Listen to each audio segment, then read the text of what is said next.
hoje a gente termina a nossa série O que a Bíblia diz. O que a Bíblia diz. E de forma proposital, nós durante esses 4 domingos, hoje é o 4º domingo, nós provocamos alguns assuntos importantes e a gente trouxe à luz da palavra de Deus. Jesus fala de uma forma muito prática. Se a gente diz que ama a Deus e não ama a sua palavra, a gente é mentiroso. Então, de forma prática, quando eu digo que eu acredito em Deus, eu acredito na sua palavra. Quando eu digo que eu amo a Deus, eu acredito na palavra de Deus. E nós trouxemos alguns assuntos interessantes, né? Não dá para você falar em 4 domingos tudo que a Bíblia diz. A gente trouxe alguns assuntos importantes, por exemplo, o que a Bíblia diz sobre religião. De repente passa algumas perguntas na nossa cabeça: qual é a religião certa? Será que eu estou na religião certa? Qual é a religião que a gente deveria seguir? Se você for pesquisar, nós temos mais de 1.500 religiões. Então a gente vai perceber que na Bíblia não se trata de um conjunto de regras, não se trata de um lugar, não é sobre estar sentado na cadeira de um culto, não é sobre estar sentado na cadeira de uma missa, não é isso. A Bíblia fala sobre religião. Vale a pena você conferir. Se você perdeu uma das partes, tá certo? Vai no nosso canal do YouTube, tá bom? YouTube CC Videira, aproveita, se inscreve no nosso canal, tá certo? E você pode pegar essas pregações. Por exemplo, no 2º domingo a gente falou o que é que a Bíblia fala sobre o mundo espiritual. Qual o seu conceito de céu e inferno? É baseado em quê? Em filme? É baseado em quê? Alguém disse? O seu conceito de anjos e demônios é sobre seriado? Qual é o teu conceito? Foi porque alguém disse? O que é que tem na sua mente com relação a anjos e demônios? Você precisa saber o que é que a Bíblia fala. Por exemplo, quem é que determina o teu dia? Qual é a crença? Você é fundamentado, a bênção do teu dia é fundamentada em um astro, em um horóscopo. O que é que a Bíblia fala sobre o mundo espiritual? Finalmente, domingo passado, a gente falou sobre o que a Bíblia fala sobre a sexualidade. Sexo é pecado?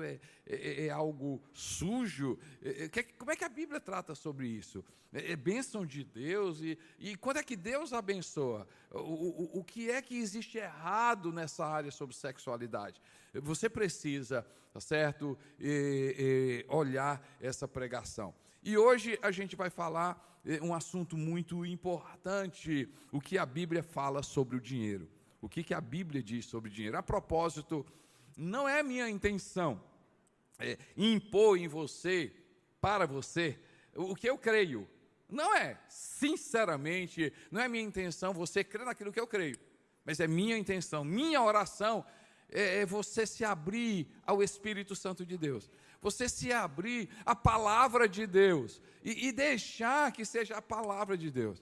Então eu peço uma coisa: não tire conclusões precipitadas, deixe ir até o final e faça uma coisa, literalmente, sinceramente. Você está no meio de igreja, num ambiente de igreja, nome de igreja, cara de igreja, nós vamos pautar naquilo que a palavra de Deus diz. E eu começo dizendo o que é que a Bíblia diz. Primeiro, a Bíblia diz que o amor ao dinheiro é a raiz de todos os males.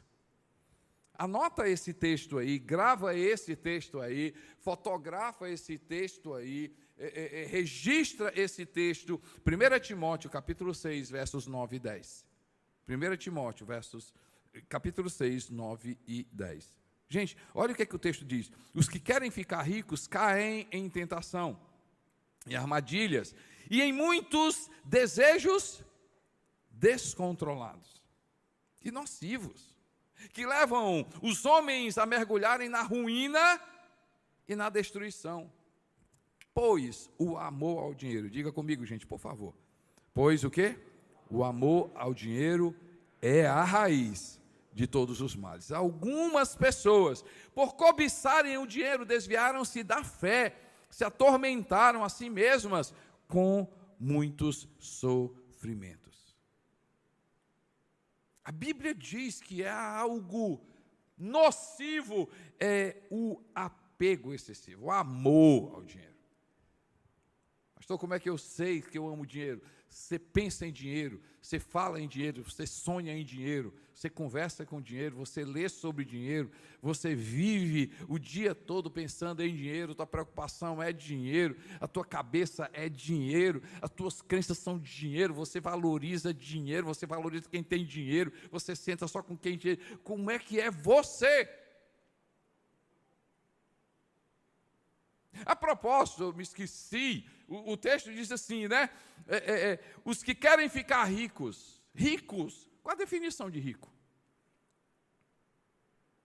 Não, pastor, essa pregação não é para mim não, porque eu não sou rico. Eu gosto do Andy Stanley. O Andy Stanley é um pastor de uma igreja enorme ali em Atlanta, e ele diz uma coisa interessante, né?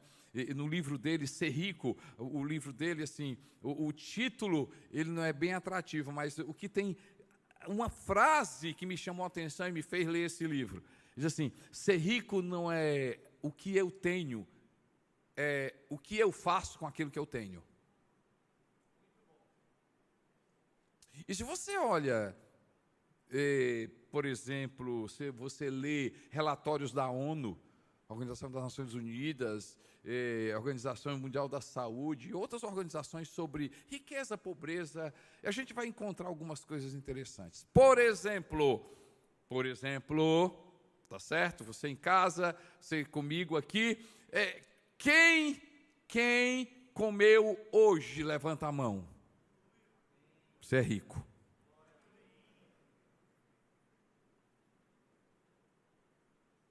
Quem tem um lugar para dormir? Se você sair daqui, você tem um lugar para dormir, levanta a mão.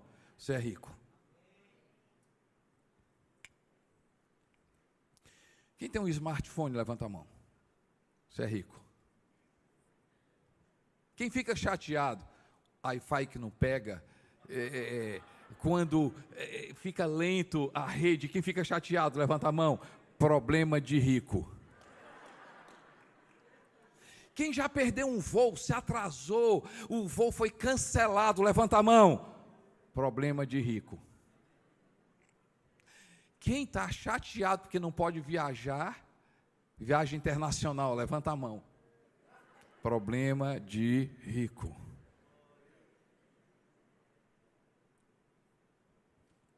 Quem tem, eu não vou perguntar quantos. Quem tem mais de um par de sapato ou uma sandália? Levanta a mão. Um ali está rindo, né? Quem tem mais de uma peça de roupa? Levanta a mão. Somos ricos.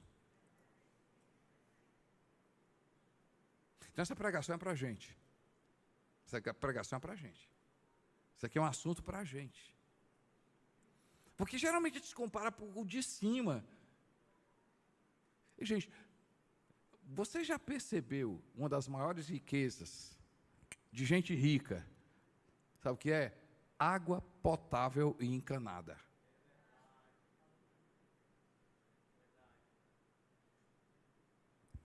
E a Bíblia diz o seguinte para mim e para você: cuidado, porque o amor ao dinheiro é a raiz de todos os males. Podemos estar vivendo isso, ou conhecemos alguém, mas sabemos dessa realidade.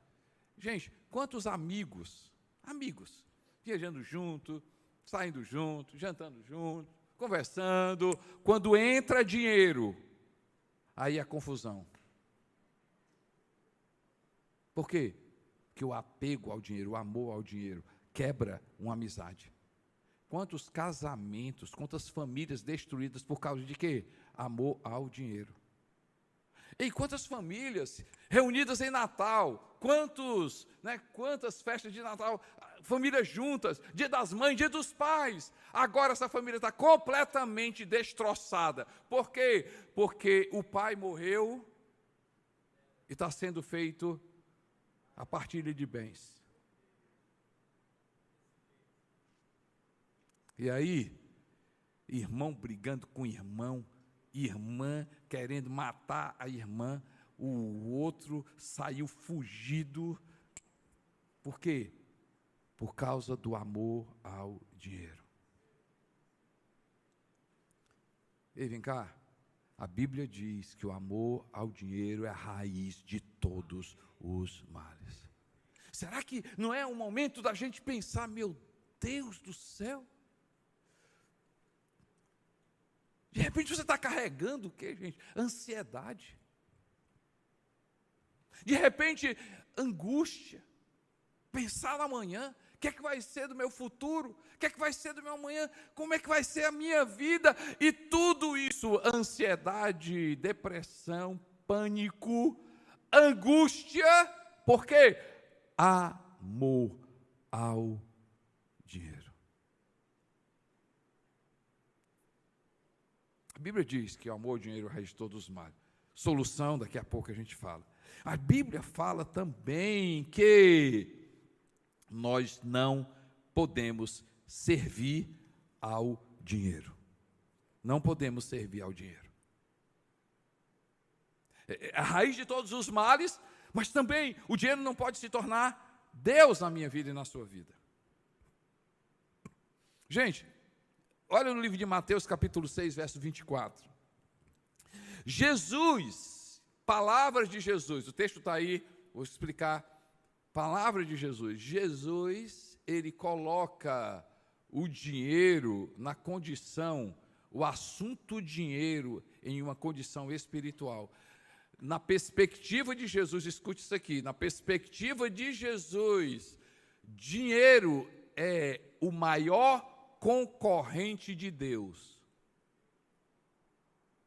O que é que diz o texto? Ninguém pode servir a dois senhores, pois odiará um e amará o outro, ou se dedicará a um e desprezará o outro. Vocês não podem servir a Deus e ao dinheiro.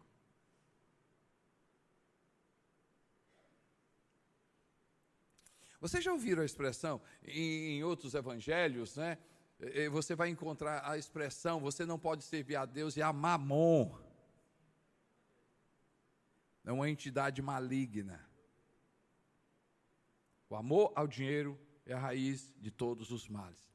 Mas também a Bíblia diz que a gente não pode ter o dinheiro como Deus, tomar o lugar de Deus. E sabe qual é o problema? Que do dinheiro se tornar o que o nosso Senhor, o nosso Deus, é que nossos valores, quem vai mandar o dinheiro? Como é que eu sei, pastor, que dinheiro é o Senhor da minha vida? Os teus valores, quem determina é dinheiro? Os teus princípios, quem determina é dinheiro? O teu futuro, quem determina é dinheiro? Dinheiro para ti, a presença dele é festival, é celebração, é alegria, e a ausência dele é tristeza.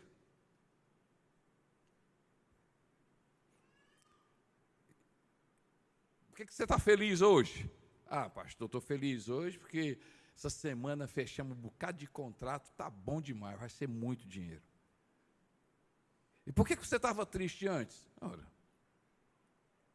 tinha dinheiro. Uau! Então dinheiro é tudo na tua vida? E gente, será que não é um momento para a gente pensar sobre isso? Deixa eu colocar uma coisa. Pastor, como é que eu sei que dinheiro, ele é o meu Deus, é o meu Senhor? Quando o dinheiro tiver o poder de comprar o teu coração e te vender para o inferno. Meu Deus, pastor. Será que tem algum exemplo? Deixa eu te contar. Mateus capítulo 19, 16 a 22, Mateus registra um acontecimento com Jesus. E registra isso. Olha isso aqui. Mateus capítulo 19, 16 a 22. Diz assim: eis que alguém se aproximou de Jesus. Estão prestando atenção, gente? Se online, não perde atenção.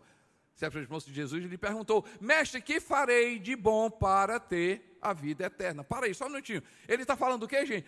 Mestre, como é que eu vou para o céu? Concorda, gente? Como é que eu vou para o céu? A conversa era sobre céu. Eis que alguém, vida eterna. 17. Respondeu-lhe Jesus, por que você me pergunta sobre o que há de bom? Há somente um que é bom.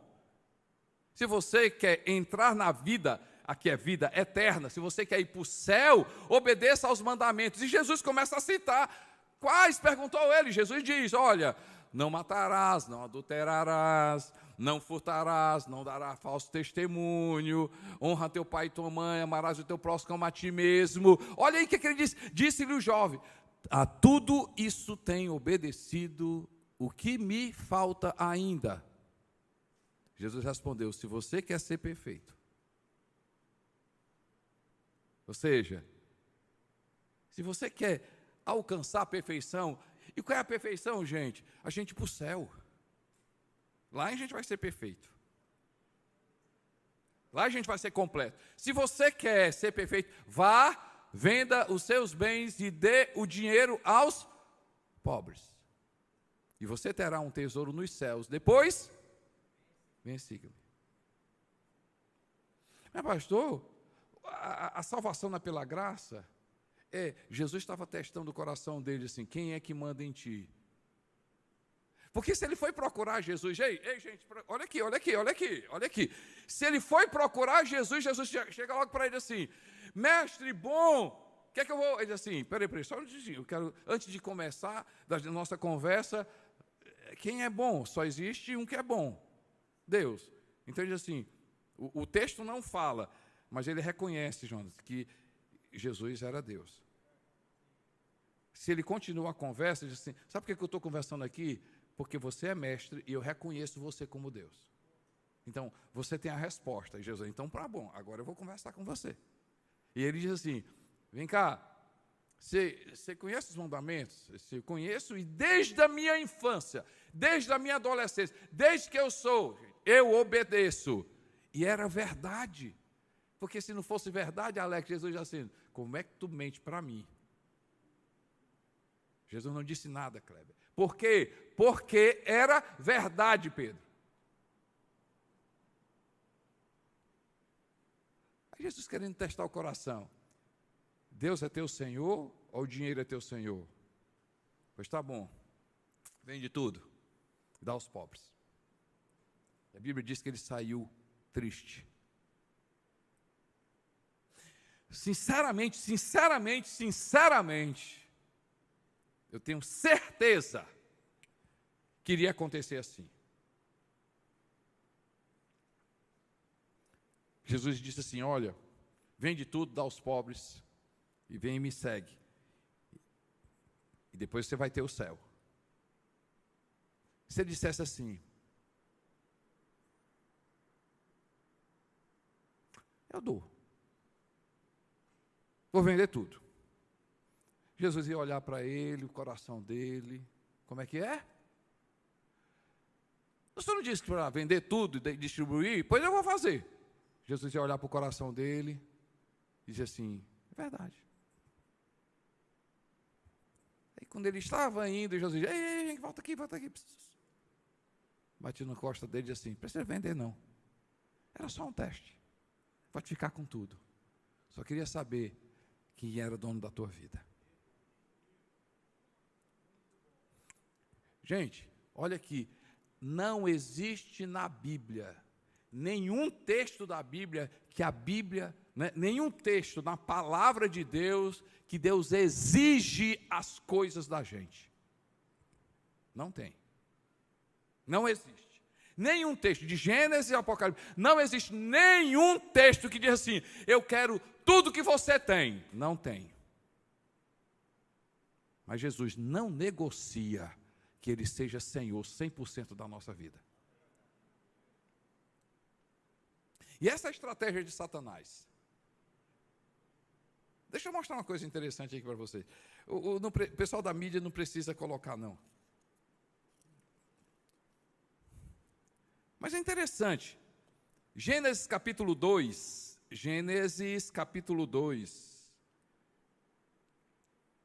Diz assim, né? você diz assim, né? No 2:5, e o Senhor Deus. E 7, e o Senhor Deus, o versículo 8, e plantou o Senhor Deus, e o versículo 9, e fez o solo o Senhor Deus, e o versículo 19, e fez o Senhor Deus, e o 16, o Senhor Deus, e o 15, e tomou, pois, o Senhor Deus, e o 18, e o Senhor Deus, o 19, amendo o Senhor Deus, 21, e o Senhor Deus, e o 22, e o Senhor Deus. Aí quando chega Gênesis capítulo 3, versos 1 e 2, mas a serpente mais sagaz que todos os animais selváticos que o Senhor Deus tinha feito, disse à mulher, é assim que Deus disse. Não, vocês não entenderam, não, vocês não entenderam. Vocês não entenderam, não. Capítulo 2 todinho, Senhor Deus, Senhor Deus, Senhor Deus, Senhor Deus, Senhor Deus, Senhor Deus, Senhor Deus, Senhor Deus, Senhor Deus, Senhor Deus, Senhor Deus, Senhor Deus, Senhor Deus, Senhor Deus, Senhor Deus, Senhor Deus. Aí quando chega a serpente assim, foi assim que Deus disse. O que é que você quer dizer, pastor? Olha aqui para mim. Para o diabo não tem problema você acreditar em Jesus. Para o diabo não tem problema você acreditar em Deus. O único problema para o diabo é Deus se tornar o teu Senhor. Jesus se tornar o teu Senhor. Ele não quer que Ele te torne o teu Senhor, porque no dia que Deus tornasse o nosso Senhor, a gente está salvo.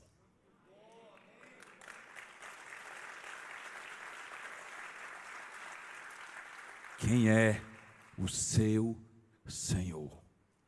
Quem manda em você? Porque a Bíblia diz que o amor ao dinheiro é a raiz de todos os males. Mas também a Bíblia diz que nós não podemos servir ao dinheiro, que é Deus que tem que servir a minha vida. Ele que tem que mandar a minha vida. Os meus valores é Deus que manda. A minha vida é Deus que manda. O meu futuro está na mão de Deus. A minha provisão é de Deus. Deus usa empresas. Deus usa negócio. Deus usa governo. Deus usa contratos. Deus usa. Mas quem é o meu provedor? O meu provedor é Deus. As fontes podem mudar, as fontes podem secar, mas a provisão do meu Deus não vai faltar. Quem sustenta a minha vida é Deus. Deus é o meu Senhor. Mas também a Bíblia diz, agora a solução. Como pastor, eu de forma prática quebro o amor ao dinheiro. Como de forma prática eu estabeleço Deus como Senhor da minha vida, como solução? Quando o dinheiro, o bem tiver propósito. Diga comigo, prosperidade com propósito. Tem que ter propósito. Primeiro propósito que a Bíblia diz que é bênção de Deus. Primeiro propósito que a Bíblia diz que é bênção de Deus. Ei, gente, primeiro propósito de ser próspero, usufruir. Não está errado, não. Você pensar numa casa própria. Ou viajar, ou ter um carro, ou comprar uma roupa, e ir para o cinema. Não tem problema não, comprar uma TV. É bênção de Deus, mas é parte dos meus recursos. Parte, diga comigo, gente, parte. Eu tenho que ser equilibrado nisso. Prosperidade com propósito. Deus diz que a bênção é dele. Bênção, o que é a bênção de Deus? Eu usufruir do suor do meu rosto, ou daquilo que as minhas mãos fazem. É bênção de Deus. Parte.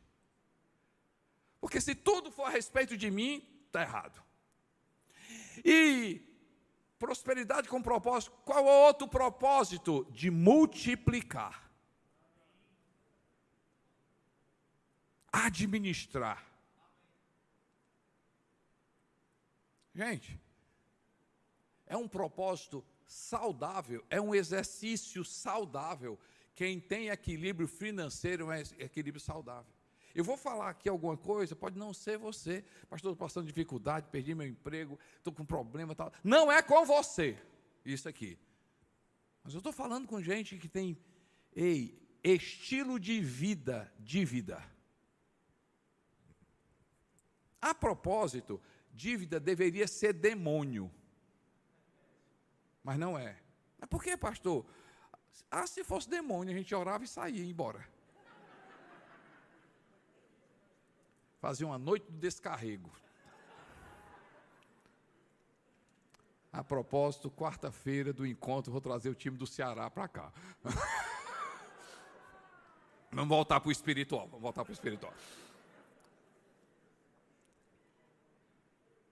Mas dívida revela muita coisa na nossa vida. Porque pessoas endividadas, primeira coisa que revela, dívida. Pessoas que querem viver fora da realidade.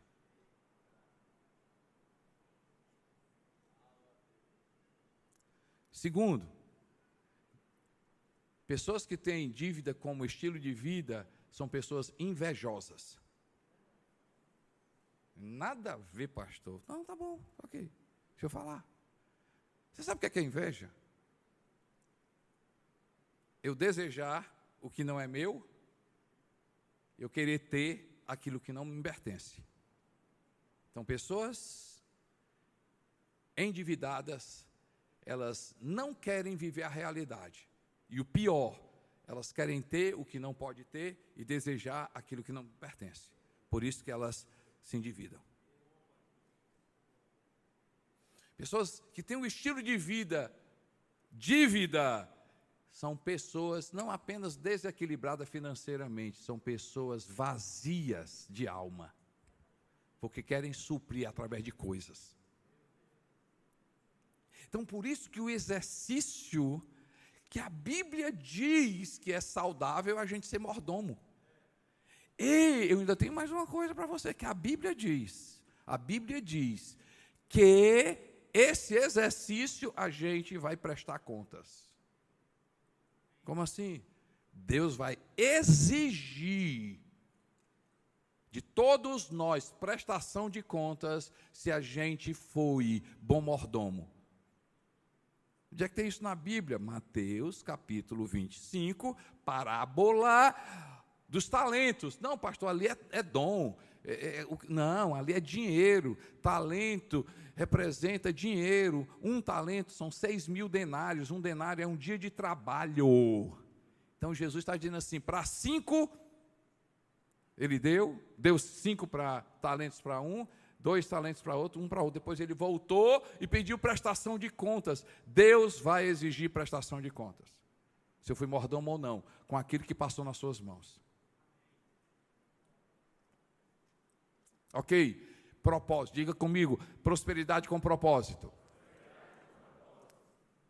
Então, primeiro, eu posso usufruir.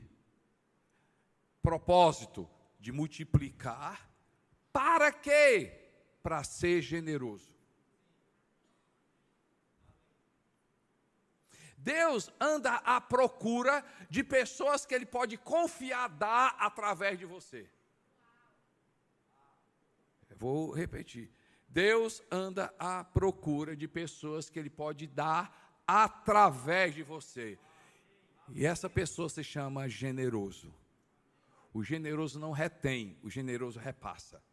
Generosidade é o amor colocado em prática. Então, prosperidade com propósito é o quê? Prosperidade com propósito é eu ser próspero para usufruir. É eu ser próspero para quê? Para multiplicar. E eu ser próspero para quê? Para dar. E aí a Bíblia fala em Provérbios 11, 24 e 25. Olha esse texto aqui, gente. Provérbios 24 e 25. Diz assim o texto. Provérbios 11, a quem dê generosamente e vê aumentar suas riquezas. Outros retêm o que deveriam dar e caem em pobreza. Ei, peraí, volta aí o 24. Está errado essa matemática. Está errado essa matemática. Por quê? Peraí. Quem dá, aumenta. E quem retém, diminui. Essa matemática está errada. No mundo está errado. Na Bíblia funciona assim. O generoso quando dá não diminui, o generoso quando dá aumenta. E quem deveria dar e retém, diminui. Generosidade é uma atitude espiritual. Você precisa ouvir isso aí. Generosidade se manifesta de forma natural, mas é uma atitude espiritual. Ei, gente, deixa eu te falar uma coisa. O mundo espiritual se move através de oferta.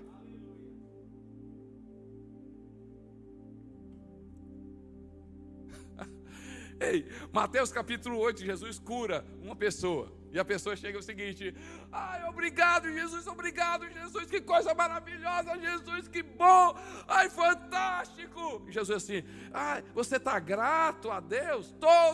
Aí diz assim: apresenta, vai lá no templo, vai lá na igreja, vai lá no templo, apresenta a tua oferta ao sacerdote.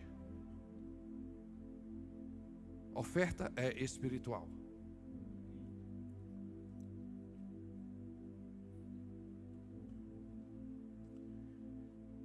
Em todas as religiões, e aqui eu falo, todas as religiões entendem isso. Todas as religiões funcionam o quê? O reino espiritual. Tem uns que é para Deus, tem outros que é para demônios. Tudo funciona com oferta.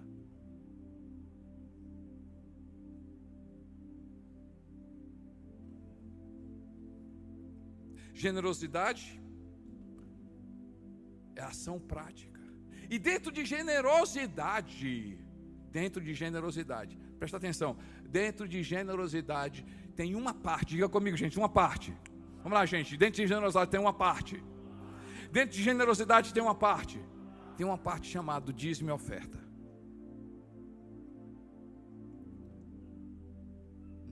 Eu quero mostrar uma coisa para vocês aqui. Mas antes de demonstrar, eu quero que você leia comigo esse texto, Malaquias capítulo 3. Malaquias capítulo 3, e eu quero ler de 8 a 12. Posso ler, gente? É a Bíblia, diga comigo, é a Bíblia. Olha o que a Bíblia diz. Pode um homem roubar de Deus? Você já parou para fazer essa pergunta?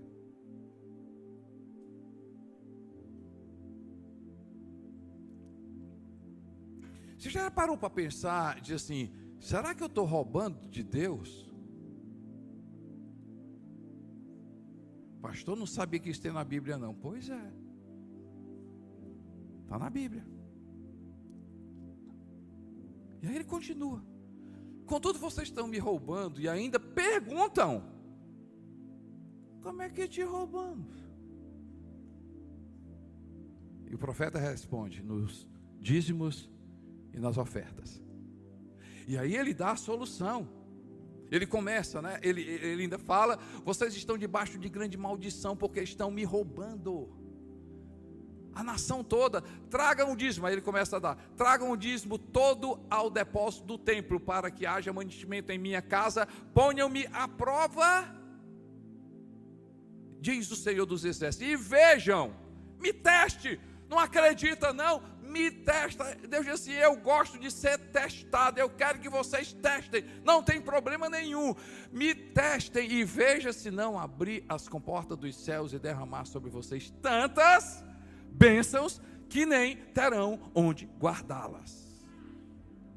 Ele continua: impedirei que pragas maldição, devorem suas colheitas, as suas videiras, nos campos, não perderão seu fruto. Eu vou impedir que prejuízo, eu vou impedir que maldição, eu vou impedir que você entre em coisa errada, eu vou impedir. Por quê? Porque você está me honrando.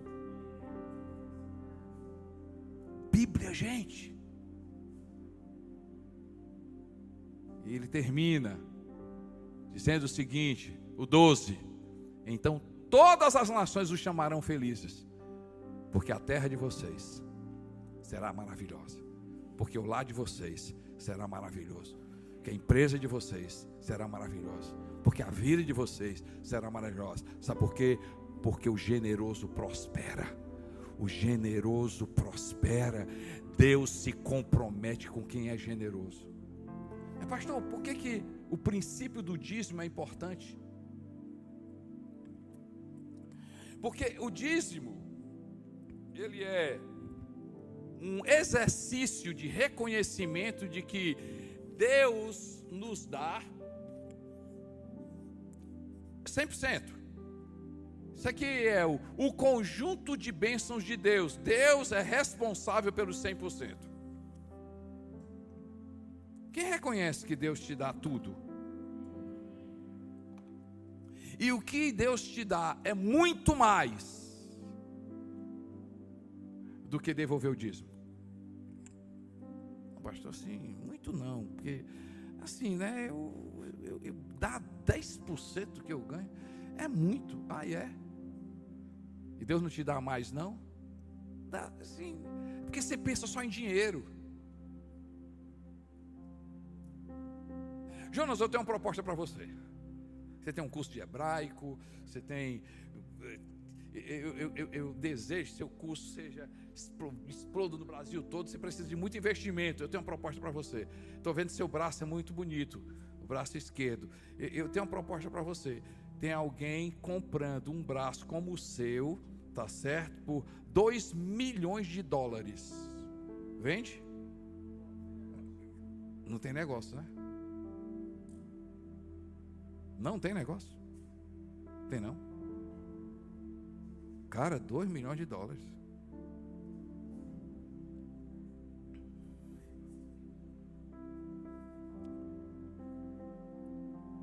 Deixa eu ver aqui. Seu nome? Emilton, né? Emilton, você tem uns olhos bonitos. Tem uma pessoa que compra seus olhos por 5 milhões de libras. É libra, meu irmão. Não é real não, nem dólar, nem euro. É libra da rainha. Inegociável.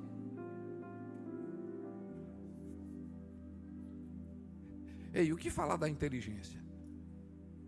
O que falar da sabedoria? O que falar do céu? O que falar do Espírito Santo? O que falar de bênção de Deus? O que falar da eternidade? Quanto é que custa a eternidade, meu irmão? Quanto é que custa perdão de Deus? Quanto é que custa sabedoria? Quanto é que custa inteligência? Quanto é que custa ter saúde? Quanto é que custa? É inegociável. O que nós temos, dinheiro nenhum paga, e Deus te deu.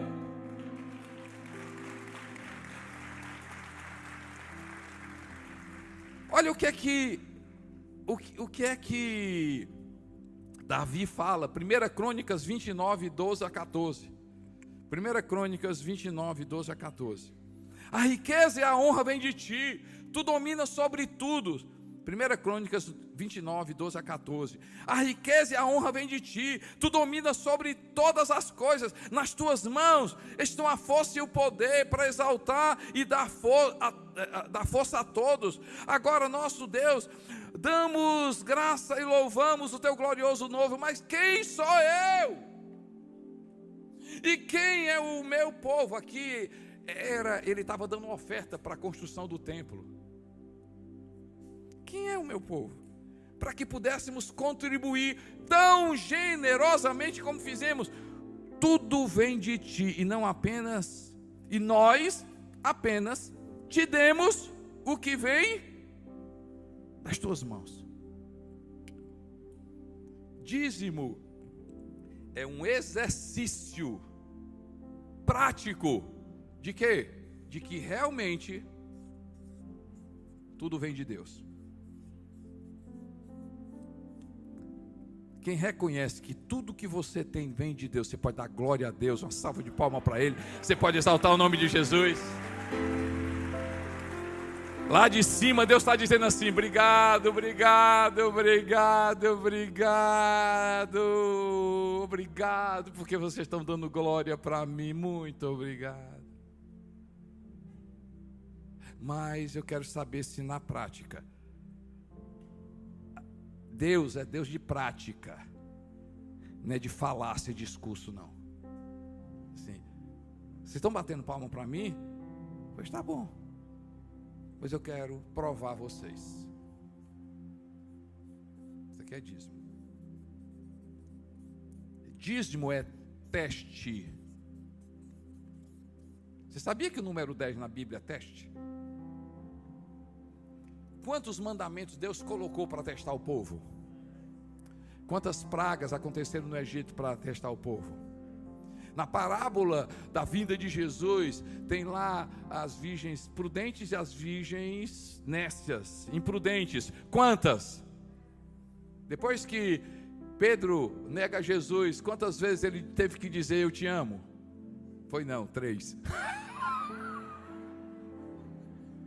Peguei vocês. Dízimo é teste. Teste do coração. Por quê? Porque quando eu sou dizimista, primeiro, eu na prática digo que Deus me deu tudo. Tudo que Deus me deu. Dízimo é o que? Deus é meu Senhor.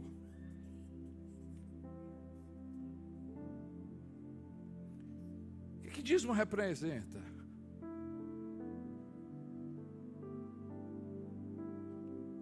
Prática.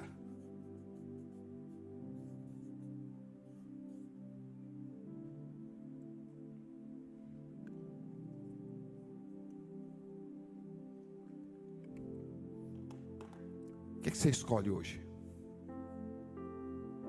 O que você escolhe hoje? E Deus diz assim: olha, eu te dou 100%.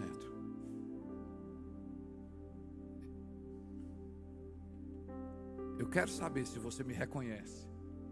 Devolve 10.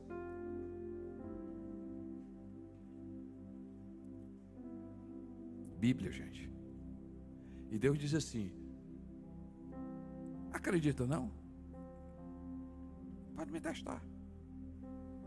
Testa. Faz um teste comigo. Faz. Agora, gente, sabe qual é o nosso problema? Pode ser que não seja o seu, por favor. É que a gente não faz de forma espiritual. A gente precisa entender que tudo é espiritual. Eu não transfiro dinheiro para a igreja. Eu faço uma atitude espiritual a Deus. Você não compra uma cesta básica. Você exerce um ato espiritual. Agradece, obrigado, Deus. Vai cooperar com essa cesta básica. Obrigado, Deus, por cooperar com essa instituição. Obrigado, Senhor, meu Deus. Eu te reconheço. Recebe isso diante do Senhor. Eu vou ler esse texto e eu termino. Provérbios capítulo 3. A partir do versículo 4. Provérbios 3. Olha esse texto, gente, coisa linda. A partir do versículo 5, me ajuda aí. O 5, o 6 e depois a gente lê o 9 e o 10. O 5, vamos lá. Diz assim: confia no Senhor de todo o seu coração e não se apoie em seu próprio entendimento. O 6, reconheça o que, gente? O Senhor em todos os seus caminhos e Ele endireitará as suas veredas. Assim, Deus vai ajeitar a tua vida. Agora, olha aqui o 9 e o 10. Honre o Senhor com todos os seus recursos e com os primeiros frutos, com a primícia. Dízimo é parte de uma atitude generosa, mas eu preciso entender como é que eu faço. É a primeira coisa que você faz. Eu posso estar em qualquer lugar do mundo. Quando eu recebo alguma coisa, a primeira coisa que eu faço, transferir para Deus, na igreja, porque a Bíblia diz. E aí eu oro, Senhor meu Deus, como diz na tua palavra, porque dízimo é uma atitude espiritual, generosidade é espiritual, como diz na tua palavra, Senhor meu Deus, esse é o meu primeiro. Ó Deus, nada eu quero pagar, nada eu quero fazer, nada eu vou fazer primeiro. Eu tenho muita coisa para pagar, muita coisa para, mas nada eu vou fazer. A primeira coisa que eu quero te dizer, Senhor, é o Senhor que me dá. É o Senhor que me dá vida, é o Senhor que me dá saúde, é o Senhor que me dá prosperidade. Eu vou para o céu, meu nome está escrito no livro da vida. Eu tenho o teu Espírito Santo, obrigado, obrigado. Senhor, tudo é teu. Senhor, meu Deus, é tanta coisa que o Senhor já tem me dado. É muito pouco, mas eu estou te fazendo isso. E o que é que Ele diz? Já tirou. O que é que acontece no 10? Se você fizer isso, o que é que Ele diz? Os seus celeiros ficarão plenamente cheios, os seus barris transbordarão de vinho. Entendi nada, pastor, entendi nada. Diz assim, olha, se encharão os teus celeiros e transbordarão de vinho os teus lagares. Ou seja, celeiro guardava cereal, trigo. O que é isso? Deus disse assim, eu vou suprir todas as tuas necessidades. Vinho, alegria, prazer, honra, eu vou satisfazer os teus desejos. Salmo 37 diz assim, agrada-te do Senhor, e Ele satisfará o desejo do teu coração. Ou seja, faça do Senhor a sua maior alegria. E Deus diz assim, não tem problema eu dar para Ele, porque não vai ficar nele. Deus pode confiar. O generoso é aquele que Deus dá através. Hoje tem vida e morte, tem bênção e tem maldição, tem obediência ou desobediência. O que é que você escolhe? Porque o amor ao dinheiro é a raiz de todos os males. O dinheiro não pode ser o nosso Senhor. Deus é o nosso Senhor. E se Deus é o nosso Senhor, eu posso reconhecer através da generosidade. Espírito Santo, é a tua palavra. É a tua palavra.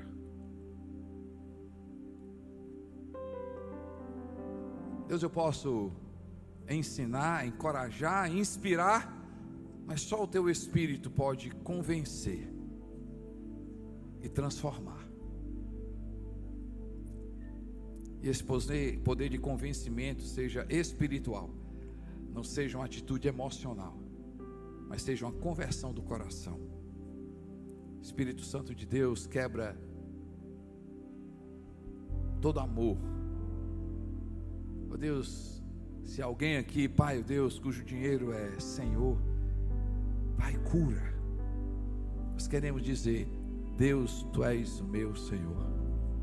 Nós nos curvamos diante do Senhor. Pai, te peço, converte-nos. Tira todo engano maligno, satânico, toda crença errada. Ó Deus, ó Pai, que a verdade da Tua palavra seja prática na nossa vida, em nome de Jesus Cristo.